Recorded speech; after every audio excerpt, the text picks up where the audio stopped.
gereja-gereja di seluruh dunia merayakan Pentakosta atau turunnya Roh Kudus.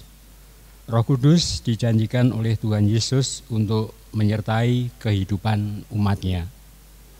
Karena penyertaan Roh, kita kuat menjalani kehidupan. Karena Roh Kudus pula lah kita memiliki pengharapan baik di bumi maupun di surga.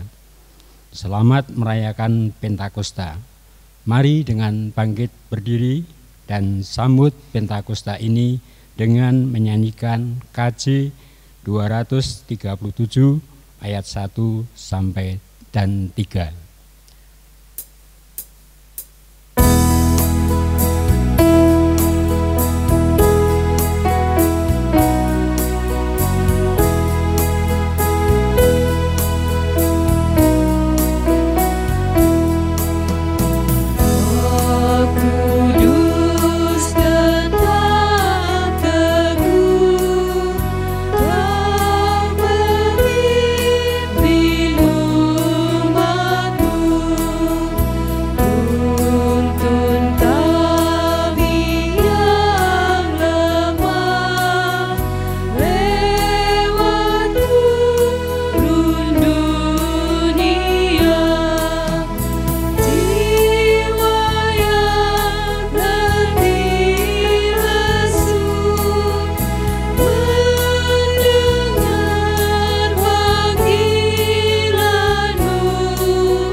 Pertolongan kita adalah dalam nama Tuhan, pencipta langit dan bumi, yang kasih setianya untuk selama-lamanya.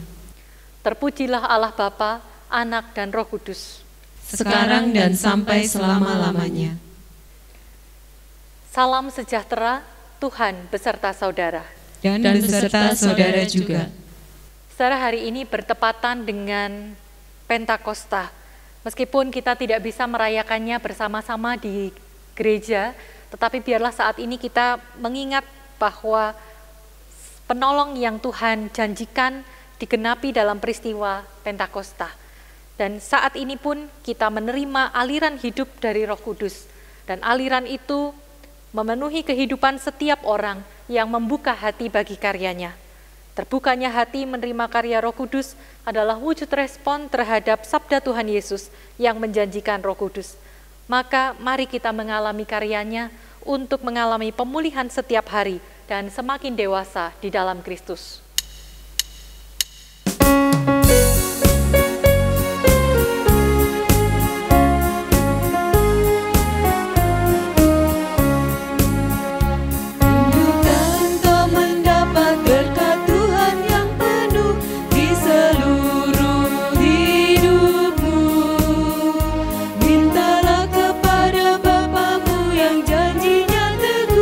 Menyertai langkahmu.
Marilah kita menaikkan doa pengakuan dosa secara litani.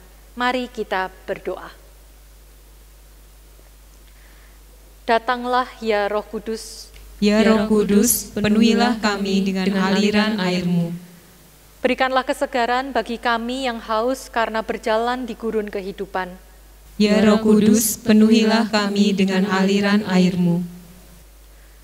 Berikanlah kekuatan bagi jiwa kami yang lelah dan lemah. Ya Roh Kudus, penuhilah kami dengan aliran air-Mu. Berikanlah kami kemampuan agar bijaksana dalam menata kehidupan.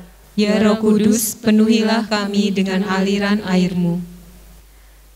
Datanglah ya Roh Kudus, bangkitkan kami, gerakkan kami, dan dukunglah kami menapaki perjalanan iman kami. Ya Roh Kudus, penuhilah kami dengan aliran air-Mu.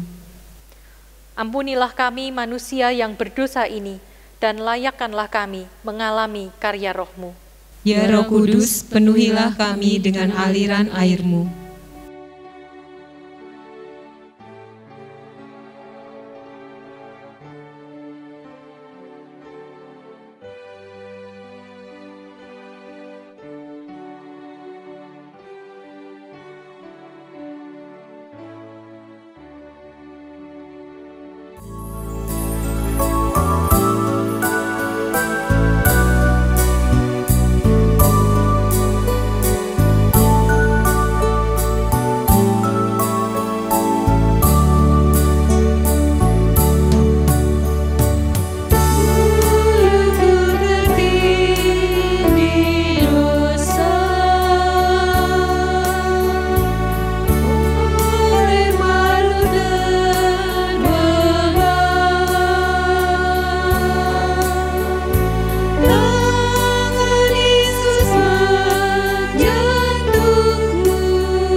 Saudara, mari kita menyambut berita anugerah dengan berdiri. Di dalam Tuhan, saudara diampuni. Di dalam Tuhan, saudara juga diampuni. Marilah kita hidup dengan mengingat firman-Nya. Semua orang yang dipimpin Roh Allah adalah anak Allah. Roma pasal 8 ayat 14. Demikianlah berita anugerah dari Tuhan. Syukur kepada Allah.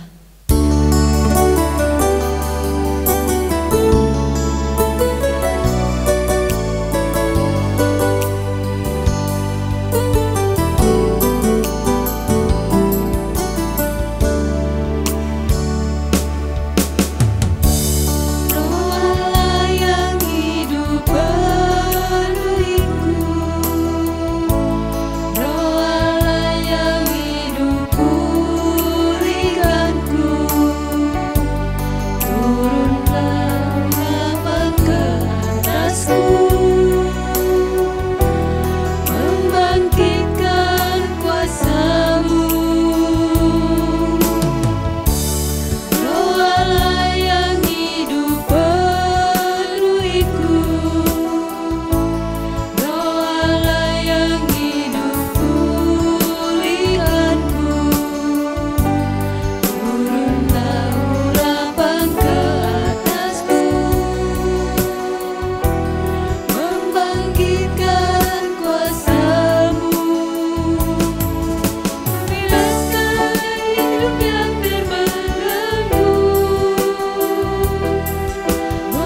Bapak Ibu Saudara, mari kita siapkan hati untuk mendengarkan dan menerima firman Tuhan dengan kita bersama berdoa. Mari kita berdoa. Bapa di dalam surga, kembali saat ini kami akan menerima kebenaran firman-Mu. Kiranya Engkau sendiri yang hadir dan menyapa setiap kami, baik itu ketika kami membaca bagian Alkitab maupun mendengarkan perenungan atas firman Tuhan. Biarlah melalui itu semua Allah berbicara kepada setiap kami, karena kami sungguh merindukan firman-Mu boleh menguatkan kehidupan kami, menjadi sumber kekuatan di dalam kami menghadapi banyak pergumulan kehidupan, dan di dalam kami menjalani tugas dan panggilan kami sebagai pengikut Kristus.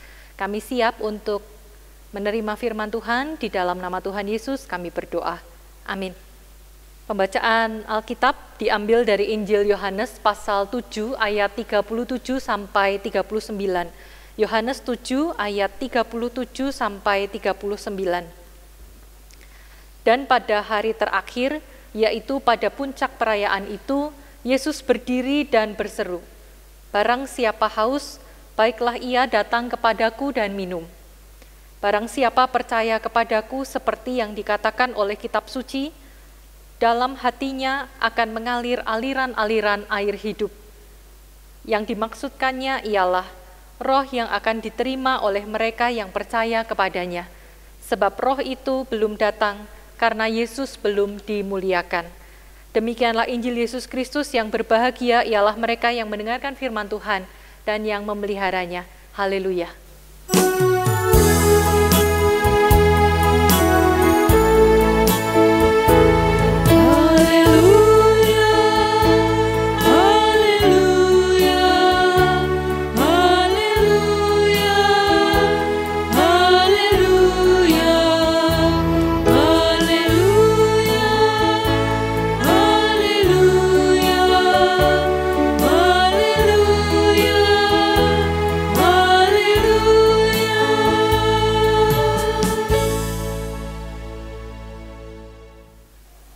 Bapak Ibu Saudara, saat saya beraktivitas di luar rumah, ada satu barang yang hampir selalu saya bawa.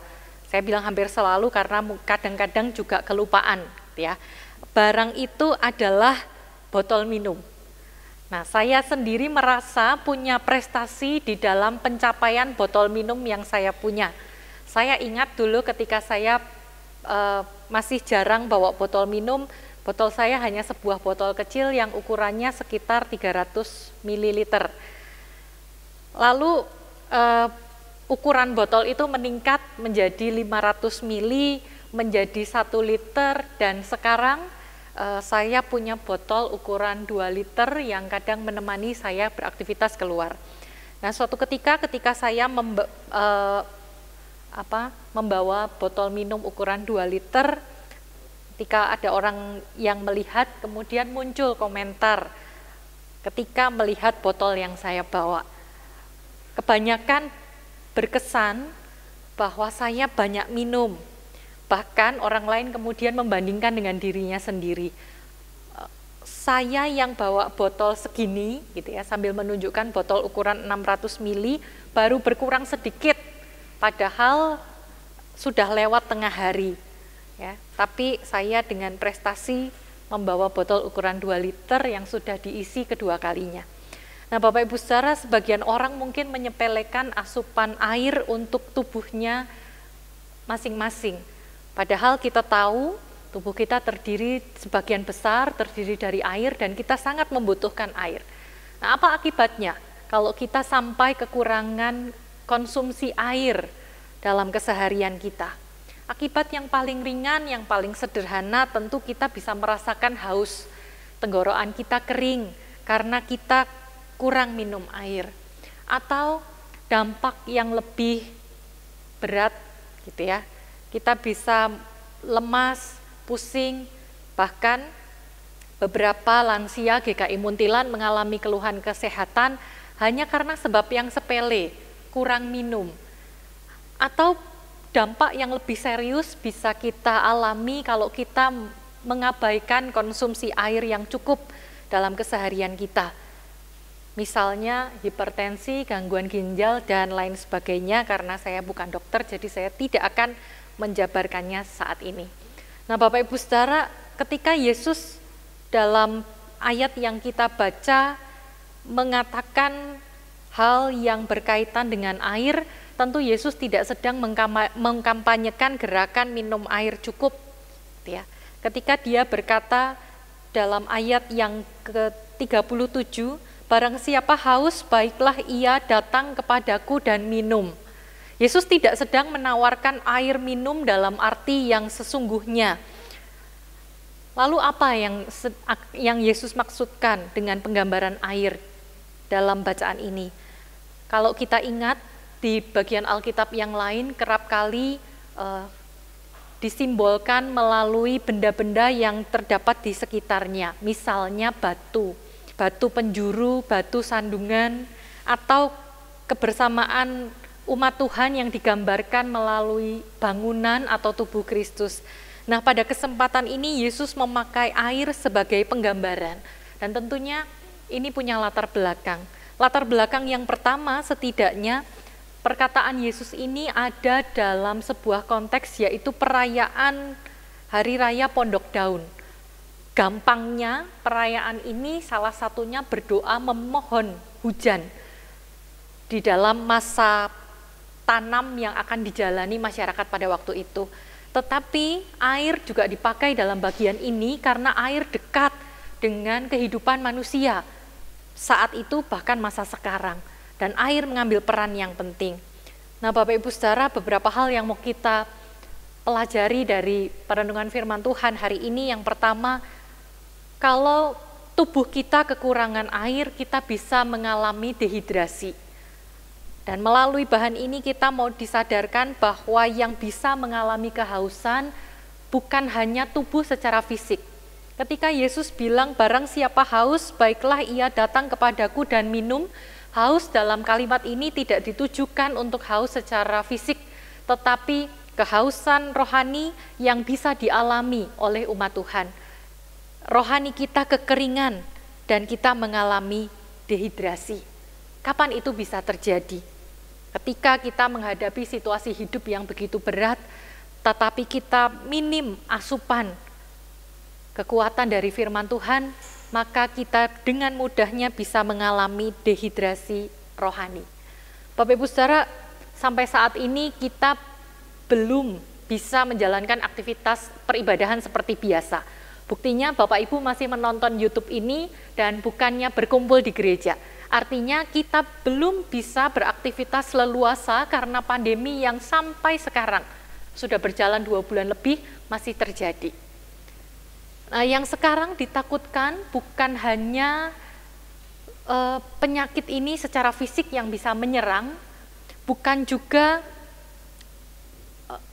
dampak karena kita tidak bisa beraktivitas dengan leluasa.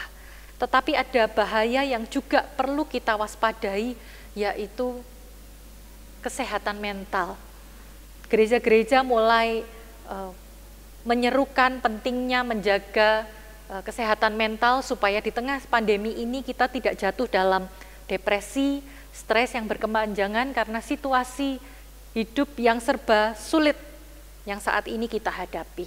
Nah, Bapak Ibu Saudara, supaya kerohanian kita tidak kering, supaya kesehatan mental kita tetap terjaga dan kita tidak menjadi kehausan, 2 hal yang bisa kita lakukan, Bapak Ibu Saudara. Yang pertama, tentu mau tidak mau kita harus menjaga diri kita supaya tetap terhubung dengan sumber air hidup itu. Di ayat yang ke-38, barang siapa percaya kepadaku, seperti yang dikatakan oleh kitab suci, dari dalam hatinya akan mengalir aliran-aliran air hidup. Sebuah jaminan yang diberikan kepada pengikut Kristus, bahkan ini menjadi sebuah hak istimewa. Sebagai orang yang percaya kepada Kristus, kita tidak akan kehausan karena di dalam diri kita akan mengalir selalu aliran-aliran air hidup. Yang harus kita lakukan yang pertama, tetap terhubung kepada sumber air hidup itu. Kita tetap menjalin relasi dengan Tuhan, baik itu di dalam doa pribadi maupun perenungan firman Tuhan, karena kita tidak bisa beribadah seperti biasa, maka rasanya kita perlu upaya lebih supaya kerohanian kita juga terus diisi oleh firman Tuhan. Nah, hal kedua yang bisa kita lakukan supaya kita tidak jatuh dalam kehausan rohani, yaitu mari kita mencoba mengikuti aliran Roh Kudus yang terjadi dalam kehidupan kita. Kemana Tuhan menuntun kita, dalam situasi apapun Tuhan menempatkan kita, belajarlah untuk bersandar sepenuhnya kepada Tuhan. Yakini bahwa pemeliharaan Tuhan tetap ada. Percaya bahwa Tuhan tidak pernah salah langkah dan Tuhan tidak pernah luput di dalam rencananya. Keberserahan diri kepada Tuhan menolong kita sehingga kita tidak jatuh di dalam kekeringan dan kehausan rohani. Kiranya di dalam situasi yang saat ini kita sedang hadapi dan mungkin masih akan kita hadapi, Roh Kudus tetap menolong kita, supaya kita punya kekuatan yang tidak pernah habis untuk menjalani kehidupan di dalam Tuhan. Amin. Tuhan memberkati.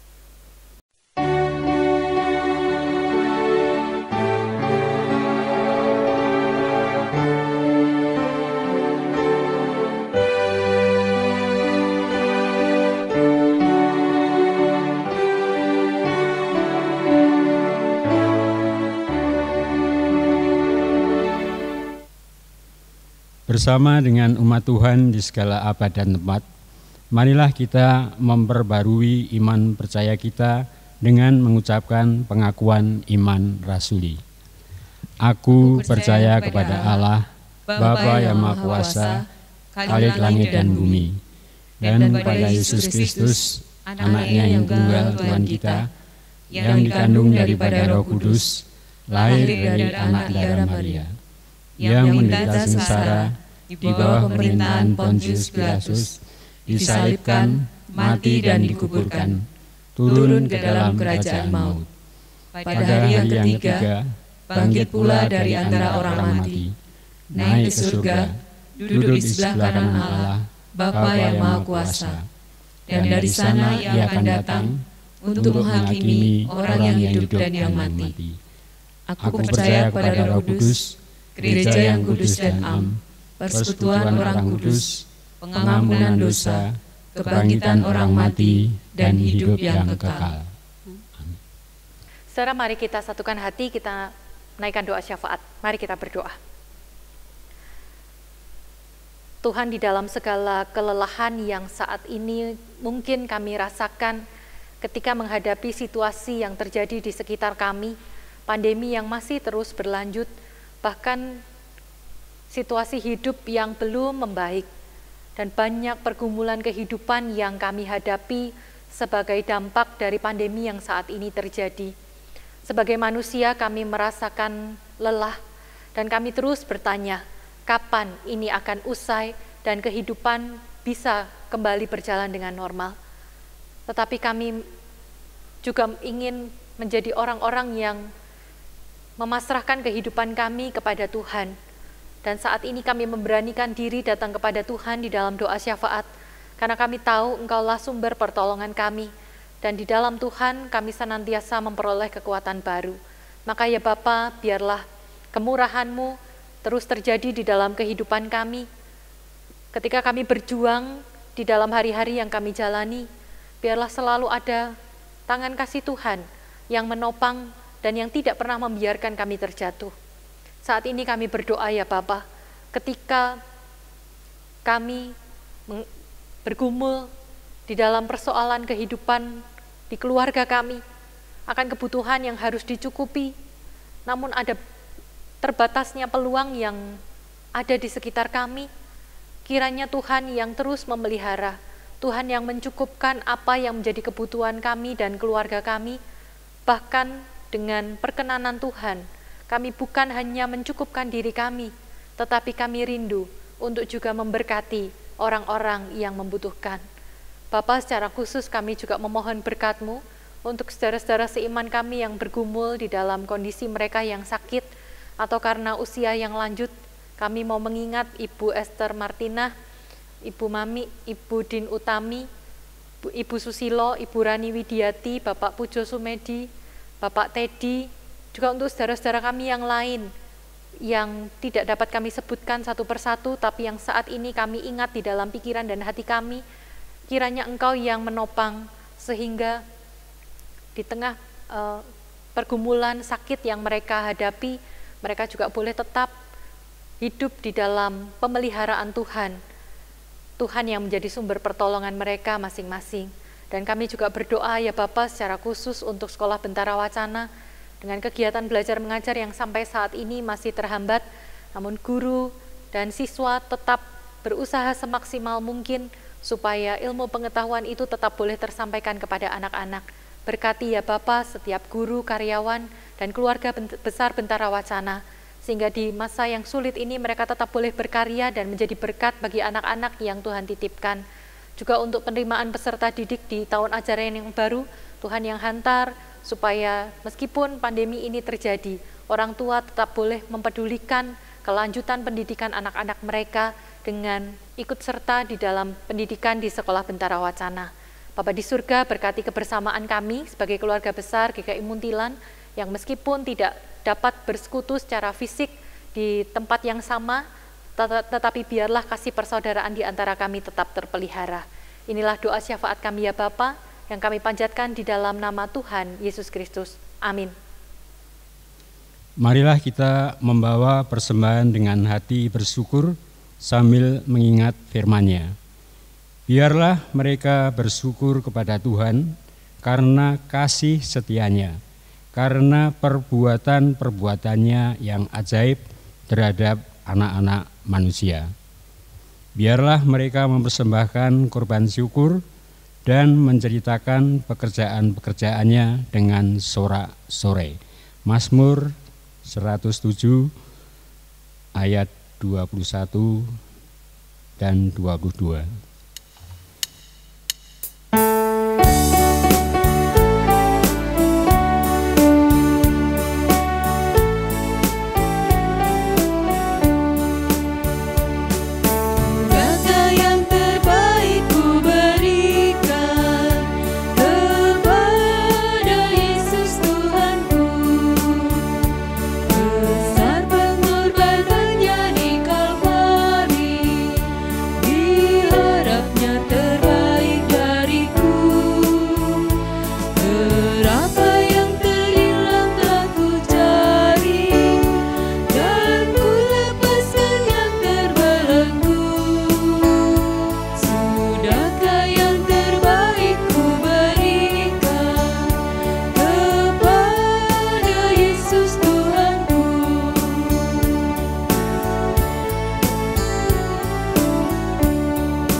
Mari kita berdoa.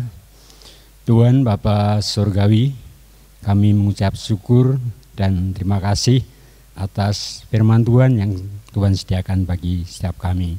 Kiranya melalui firman ini kehidupan kami akan lebih baik ketimbang hari-hari yang sudah kami lalui. Tuhan, pada saat ini kami persembahkan persembahan kami, kiranya Tuhan terima sehingga persembahan ini boleh kami kelola untuk kelebaran kerajaan-Mu. Terima kasih. Dalam nama Tuhan Yesus kami berdoa. Amin.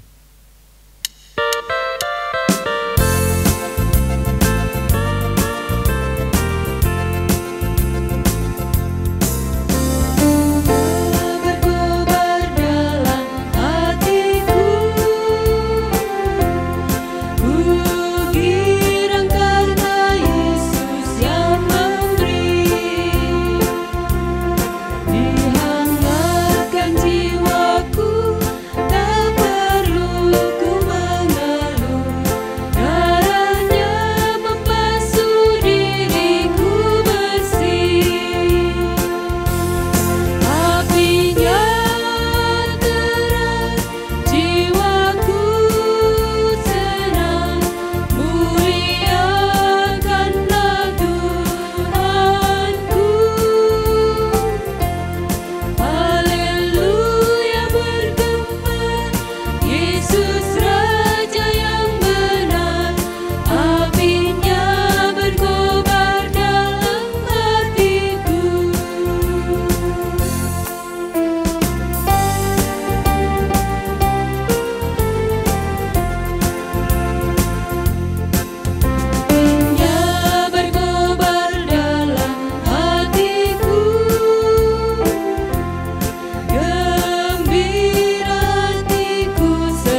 Bukalah hatimu untuk menerima aliran Roh Kudus.